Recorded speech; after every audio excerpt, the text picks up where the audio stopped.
10th class chapter 7 life lines of national economic geography, उसका topic पढ़ेंगे communication. Communication का मतलब क्या होता है? बात करना, अपना मन की बात क्या होती है। जब हम मैसेज दूसरे को पहुंचाते हैं तो उसे हम क्या कहते हैं? कम्युनिकेशन कहते हैं। Ever since humans appeared on the earth, जब से कि ह्यूमन अर्थ पे आया है, they have use different means of communication. वो अलग अलग कम्युनिकेशन यूज़ कर रहा है बात करने के लिए। But the pace of change, जैसे जैसे चेंजेस आए हैं लेकिन बहुत तेज़ी से, तो रैपिड मॉडर्न टाइम भी आया है। बिल्कुल अब नया तरीका आ चुका है बात करने का, अपना मैसेज एक व्यक्ति से दूसरे व्यक्ति तक पहुंचाने का। Long distance communication is far easier without physical movement of the communicator और रिसीवर। यानी मैसेज भेजने वाले और मैसेज प्राप्त करने वाले को अब एक फ़िज़िकली मूवमेंट करने की ज़रूरत नहीं है। लॉन्ग डिस्टेंस में मैसेज आराम से पहुंचा जा सकता है कि आपको वहां जाने की ज़रूरत नहीं है, लेकिन आप अपना मैसेज पहुंचा सकते हैं। Personal communication and mass communication including television, radio, press, films, ये सब एग्जांपल हैं मास कम्युनिकेशन के। मास कम्युनिकेशन क्या होता है स्टूडेंट? जब हम अपना एक मैसेज बहुत एक ही बार में बहुत सारे लोगों को पहुंचाना चाहते हैं। जैसे कि ऑनलाइन देख सकते हो आप आजकल, ऑनलाइन में जब हम कोई भी काम कर रहे हैं तो अपना मैसेज एक से ज़्यादा लोगों को पहुंचाते हैं। और पर्सनल में कम्युनिकेशन में जब एक व्यक्ति दूसरे व्यक्ति को अपनी कोई मैसेज पहुंचा रहा है तो आप मास कम्युनिकेशन के पेपर में आ जाते हैं। वन वर्ड के क्वेश्चंस, आप इसको अंडरलाइन कर लीजिए। The major means of communication in the country, ये जो मास कम्युनिकेशन है हमारी कंट्री में सबसे बहुत ही ज़्यादा इसका बड़ा रोल है। And the Indian postal network is the largest in the world, और इंडियन पोस्टल नेटवर्क बहुत बड़ा नेटवर्क है। डाकघर और पुराने समय से ही चला आ रहा है, पत्र लेटर एक जगह से दूसरी जगह पहुंचाने।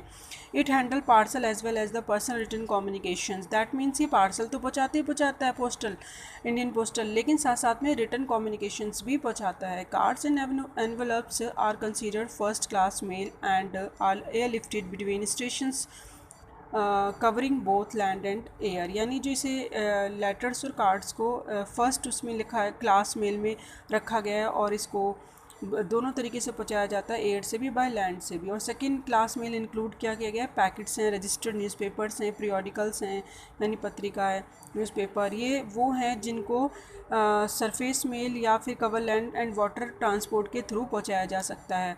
And the facilitated quick deliver of mail, a large towns and cities 6 mail channel have been introduced recently. Fast service करने के लिए शहरों में अब क्या है? 6 चैनल्स स्टार्ट किए गए हैं। ये हैं Rajdhani channel, metro channel, green channel, business channel and bulk mail channel and periodic channel.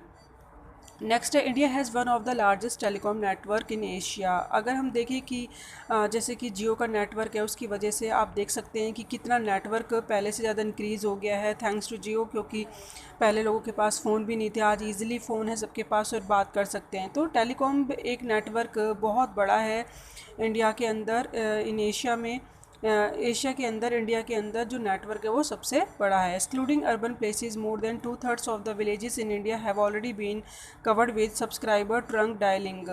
That means 2/3, अगर आप देखेंगे ना गाँव के अंदर, इंडिया के अंदर जितने भी गाँव हैं उसमें से 2/3 पे तो एसटीडी टेलीफोन्स फैसिलिटीज़ हैं ही हैं। क्यों? क्योंकि जो in order to strengthen the flow of information from the grassroots to the higher level, that means आप जानते हैं स्टूडेंट कि जो इन्फॉर्मेशन का जो फ़्लो है उसको अगर हायर करना है तो मेन रूट तो क्या है? मेन रूट वही है कि भाई किस तरीके से इन्फॉर्मेशन को पहुंचाया जाए। तो गवर्नमेंट क्या करती है? स्पेशल प्रोविज़न करती है उसके लिए, 24 आवर्स की स्टडी ओपन करवाई विलेज और कंट्री के अंदर जितने भी विलेजेस हैं। भाई हम मानते हैं शहर में चलो ठीक है काम चल जाता है और भी बहुत सारी फैसिलिटीज़ है बात करने के लिए, लेकिन गांव में एसटीडी ने तो स्टार्टिंग में जब आप देखेंगे गांव में एसटीडी लगी हुई थी तो बहुत हेल्पफुल था बात करने के लिए, और दूर में बैठे हुए किसी इंसान से बात करने के लिए बहुत ही ज़्यादा फैसिलिटीज़ थी ओवर ऑफ इंडिया, ये जो गवर्नमेंट ने प्रोवाइड कराई। It has been trade possible by integrating the development in space technology with the communication technology। अगर आप देखेंगे इंटीग्रेटिंग करने में भी, डेवलप करने में, स्पेस में, टेक्नोलॉजी में, कम्युनिकेशन ऑफ टेक्नोलॉजी का बहुत बड़ा हाथ है। जैसे कि आपने देखा होगा स्टूडेंट, हमने स्टार्टिंग में पढ़ा था ना, ट्रेड और कम्युनिकेशन का बहुत बड़ा रोल है एक डेवलपमेंट में, क्योंकि भाई कम्युनिकेशन होगा तो ट्रेड तो बिना कम्युनिकेशन के हो नहीं सकता। तो जितना कम्युनिकेशन का जो नेटवर्क है वो हाई होगा उतनी हमारा ट्रेड भी होगा। तो जब एक कंट्री दूसरी कंट्री के साथ ट्रेड करती है तो उससे क्या होता है कि इंटीग्रेटिंग होती है, यानी थोड़ा सा कोई भी कंट्री है हमारी कंट्री के साथ अगर ट्रेड करेगी तो पास आएगी, उसके जो कनेक्शन है वो क्लोज होंगे, रिलेशन क्लोज होंगे और ट्रेड इंक्रीज़ होगा ही होगा। और स्पेस टेक्नोलॉजी में भी कम्युनिकेशन का बहुत बड़ा हाथ है। तो स्टूडेंट ट्रेड में हो या इंटीग्रेटिंग करने में, डेवलप करने में कंट्री में कम्युनिकेशन का तो रोल है ही है। And mass communication provide entertainment भी मास कम्युनिकेशन प्रोवाइड करता है। जैसे कि मास कम्युनिकेशन क्या था, टेलीविज़न, रेडियो, प्रेस, फिल्म्स। तो इससे क्या होता है, मैसेज तो पहुंचता ही है, अवेयरनेस तो आ ही रही है, लेकिन एंटरटेनमेंट भी हो रहा है। एंड पीपल्स में नेशनल प्रोग्राम्स आपने देखे होंगे और उनकी बहुत सारी ऐसी पॉलिसीज़ देखी होंगी जो अभी आप अवेयरनेस के थ्रू चलाए जाते हैं प्रोग्राम। जैसे कि आपने ऐड देखा होगा, तंबाकू गुटखा खाने से कैंसर हो जाता है। तो ये एक अवेयरनेस मैसेज है जो गवर्नमेंट क्या करती है, टेलीकास्ट करती है और इतने मास लेवल पे करती है कि जिससे कि लोगों को वो मैसेज पहुँच सके कि हाँ ये करना है, ये नहीं करना है।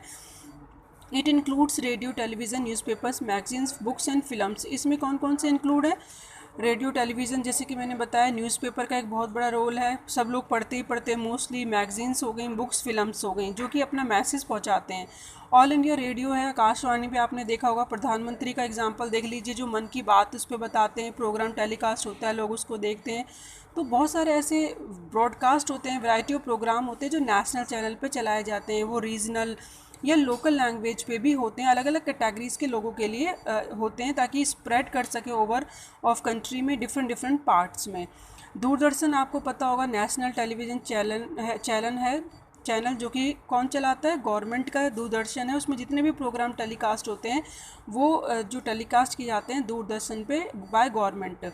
Is one of the largest terrestrial network in the world. World के अंदर एक बहुत बड़ा नेटवर्क है। In broadcast a variety of programmes from entertainment, educational to sports etcetera. और जितने भी आपने प्रोग्राम देखे होंगे, चाहे एंटरटेनमेंट हो, एजुकेशनल हो, स्पोर्ट से लेकर स्पोर्ट तक, हर एज ग्रुप के लोगों के लिए प्रोग्राम देखेंगे। ऐसा नहीं है कि कोई पर्टिकुलर एज के लिए ही प्रोग्राम होते हैं, सब एज उसके अंदर कवर अप हैं। India publishes a large number of newspapers and periodicals annually. आपने देखा होगा इंडिया में जो एक लार्ज नंबर पे न्यूज़पेपर तो प्रोड्यूस हो ही रहा है, न्यूज़पेपर है जिससे कि भाई हर तरीके की वो जो न्यूज़ है कवर कर लेता है। और पीरियडिकल एनुअली यानी जो साल में पत्रिकाएं होती हैं वो भी पब्लिश होती हैं। They are of different types of depending upon their periodicity. और ऐसे बहुत सारे डिफरेंट हैं जो कि डिपेंड करते हैं अपने इसके लिए मैसेज के लिए पीरियोडिसिटी पे। एंड न्यूज़पेपर्स पब्लिश होते हैं 100 लैंग्वेज एंड डायलैक्ट्स, अलग अलग भाषाओं में। Did you know that the largest number of newspapers published in the country are in Hindi. क्या आप जानते हैं कि बहुत बड़ी मात्रा में हिंदी में न्यूज़पेपर पब्लिश होते हैं? क्या इंग्लिश और उर्दू में भी? यस, हर लैंग्वेज में पब्लिश होते हैं और इतनी मास लेवल पे होते हैं कि लोग उनको पढ़ सकें और अवेयरनेस उनको मिल सके। India is the largest producer of features films in the world. अगर आप फिल्म्स देखेंगे तो वो भी देख रहे हो ना कितनी ज़्यादा प्रोड्यूस होती हैं, लोग कितना उनको पसंद करते हैं। वीडियो शॉर्ट फिल्म्स हो गई और ये वीडियो फीचर्स फिल्म्स हो गई। और इनको पास कौन करता है? सेंटर, अंडरलाइन कर लीजिए, वन वर्ड में क्वेश्चन पेपर में आ जाता है। The central board of film certifications is the authority to certify both Indian and foreign films. अगर फॉरेन की फिल्म्स है या इंडियन मूवी है, इसको कौन सर्टिफाई करता है? सेंट्रल बोर्ड करती है। जैसे कि आपने देखा ना सेंसर लगाना, यानी इस सीन पे सेंसर लगा दिया है, जो दिखाने लायक नहीं है उस पर सेंसर लगा दिया जाता है मूवी पे, या फिर कोई सीन पे लगा दिया जाता है सेंसर। जैसे कि आपने देखा होगा मूवी के स्टार्टिंग में लिखा होता है ये यंग पीपल्स के लिए, ये बच्चों के लिए मूवी नहीं है। तो इस तरीके के जो मैसेज होते हैं वो दिए जाते हैं। तो आज का टॉपिक हमारा इसी के साथ फिनिश होता है, कम्युनिकेशन। नेक्स्ट पढ़ेंगे इंटरनेशनल ट्रेड।